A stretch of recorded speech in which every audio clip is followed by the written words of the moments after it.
Hi, good evening. Today we're going to talk about some topics, make it short and fast. Number one will be agent fees. Many of you will ask how much is agent fee. For HDB, seller pays 2%, buyer pays 1%. For private property, the seller will pay 2% and the buyer will not need to pay. As for project, the buyer also do not need to pay as the developer will cover the costs. For other things like office, commercial and others will be similar to private properties. Okay, number two, first timer.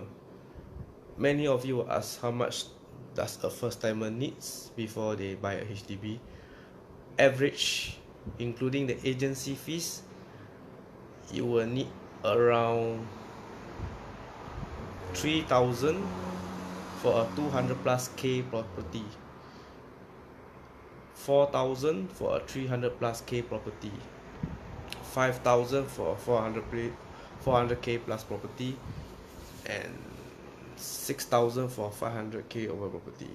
So this cost is able to cover you for everything, including agent fee, deposit to seller, valuation, submission fees, and even the HDB lawyers. But there is terms and condition.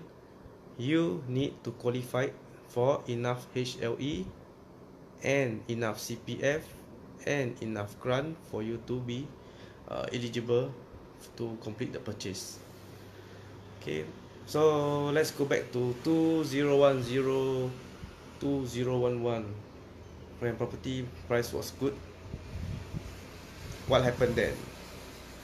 As a first timer, if you want to buy a house, you need to pay for 400,000 property, you need to pay $4,000 agent fee, 50,000 COV, 5,000 deposit to seller. So total you need around 54,000. I repeat, you need to pay $5,000 to the seller, 50,000 COV to the seller.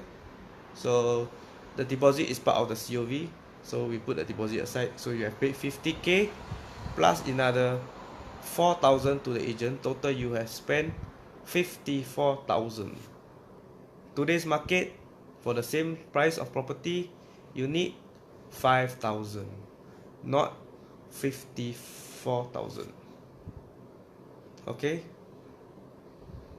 Anyway, the agent fee for the HDB 1%, it doesn't matter which part of Singapore, as long as follow the price of the property. So do not worry too much about it. For the last one, negative sale. Why should I sell if I have a negative sale? Okay, many people sell house today not for money. They sell because they want to move near their parents, they want to move near to the children's school, they want to move near to their workplace, they want to move near the MRT. So they are not selling for money. And there's a mental block that states that they are not willing to sell their property if there is no profit. Why do you need profit when you want to sell your property? It's either you want to sell or you want money. So let's put money aside. You need to sell. How to sell if you have a negative sale? So how? First, you must put aside the thought of you are losing money. Okay, this is your opportunity to upgrade to a bigger house, nearer to your parents, nearer to MRT, nearer to your workplace. So let's start. Say if your agent tells you you are losing 25,000 of CPF if you sell this house, and you're not gonna make any money, then you ask, then how am I supposed to move? Remember the first part when I said a first timer buyer in the COV era is willing to pay 54,000 to buy their first house. Today, even if you do negative sale, you will need just 10,000 to 13,000 to clear your entire sell and buy procedure. 54,000 compared to 13,000 is a saving of 40k. How do you spend 13k and sell and buy a negative sale? So what is this 13k for? This 13k is actually for the agent fee and some miscellaneous payment for the transaction.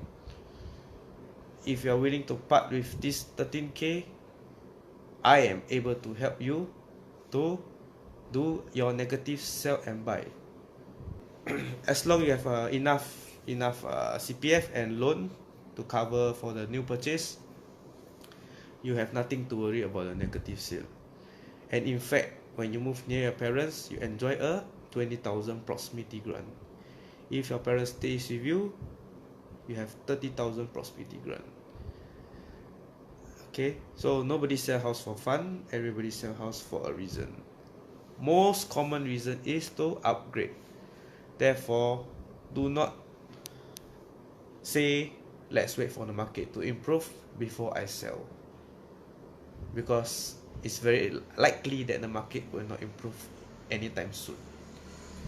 Even if the market improve anytime soon, your CPF accrued interest will still be the same. You are fighting against the wave and it's not easy.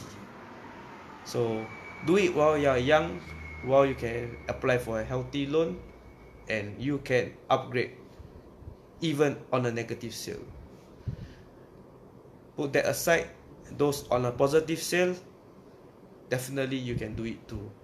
In fact, I've handled a lot of negative sale today and all of them have moved into their new place without topping any cash for their CPF, and still they enjoy everything just by parting 10 to 13,000 of the investment.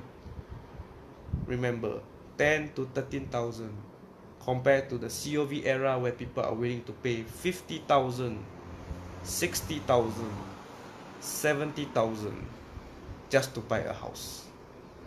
Today, all of them sell their house, the 70,000 is gone, plus negative sale in their CPF. So, do you think they get back their 70k? No, they don't. And you only spend 10 to 13,000. Call me now.